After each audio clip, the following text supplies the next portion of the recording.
Alexandre Amin-Thierry, Les piliers de la sagesse, partie 117, citation 543. Ô toi qui versas le vin dans ma coupe, fais que par sa chaleur mon essence se révèle. Fais de l'amour le principe de ma vie. Par l'ardeur de ton souffle, fais jaillir de ma cendre une audacieuse flamme. Lorsque je serai mort, fais de ma poussière une lampe. Et qu'avivée par ma douleur, elle brûle dans le désert. Mohammed Iqbal dans Message de l'Orient.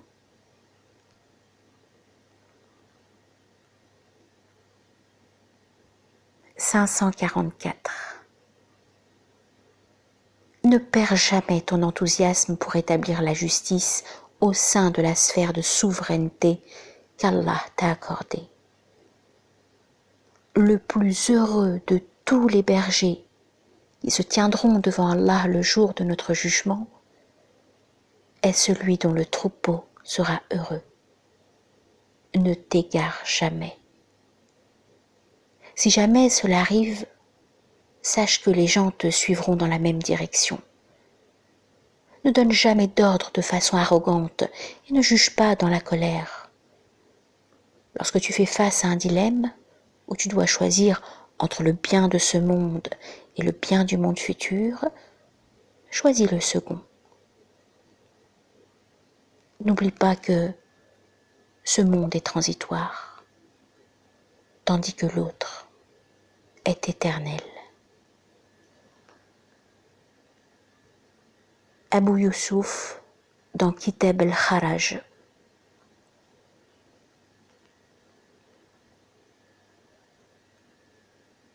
Quel bonheur pour celui dont Allah a ouvert le cœur à l'islam et qui détient ainsi une lumière venant de son Seigneur. Malheur à ceux dont les cœurs demeurent insensibles à l'évocation d'Allah. Ceux-là sont dans un égarement manifeste.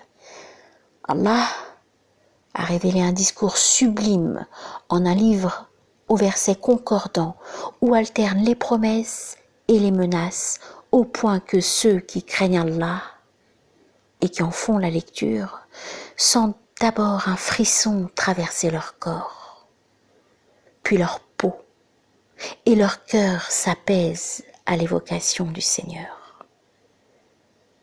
Tel est le livre d'Allah, grâce auquel il guide qui il veut. Quant à celui qu'Allah égare, nul ne pourra lui faire retrouver son chemin. Surat Az-Zumar, versets 22 et 23. 545. Le prophète alayhi salatu wassalam a dit: le bas monde est la demeure de celui qui n'en a point, et la richesse de celui qui ne possède rien. Seul celui qui n'a pas d'intelligence amasse en ce monde. Hadith rapporté par Aïcha, cité par Ahmed ibn Hanbal.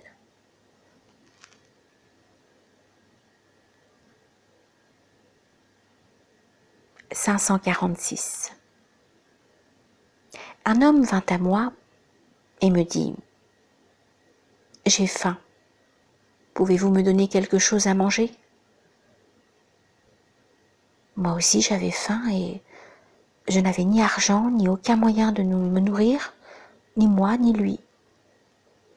Je l'emmenai chez un cuisinier et dit à ce dernier: je n'ai pas d'argent, mais le turban que je porte est propre et en bon état. Vous pouvez l'utiliser pour essuyer la vaisselle et en retour, voudriez-vous offrir un morceau de pain à cet homme qui souffre de la faim? Le cuisinier offrit à ce dernier un peu de nourriture et même si j'avais moi-même très faim, je m'assis près de lui pendant qu'il mangeait. Ayant ensuite ôté mon turban, je l'offris au cuisinier. Au début, il refusa de le prendre en disant que ce n'était pas ce qu'il souhaitait. Je lui dis alors: « Je vous ai donné ma parole, par conséquent, prenez-le. » Allah me bénit ensuite en m'accordant de grands biens. 2000 ouvriers travaillèrent dans ma ferme. Puis je pris la responsabilité de rechercher 2 hommes qui étaient très malades. Ayant trouvé de tels hommes, je m'aperçus qu'ils s'étaient vautrés dans les souillures qui avaient occasionné la gravité de leur maladie. J'apportais constamment de l'eau pour les nettoyer et finis après un certain temps par contracter moi-même la maladie. Mais je continuais néanmoins à les soigner.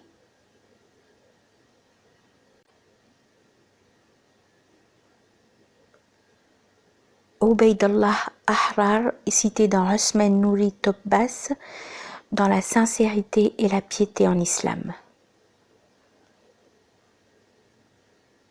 547.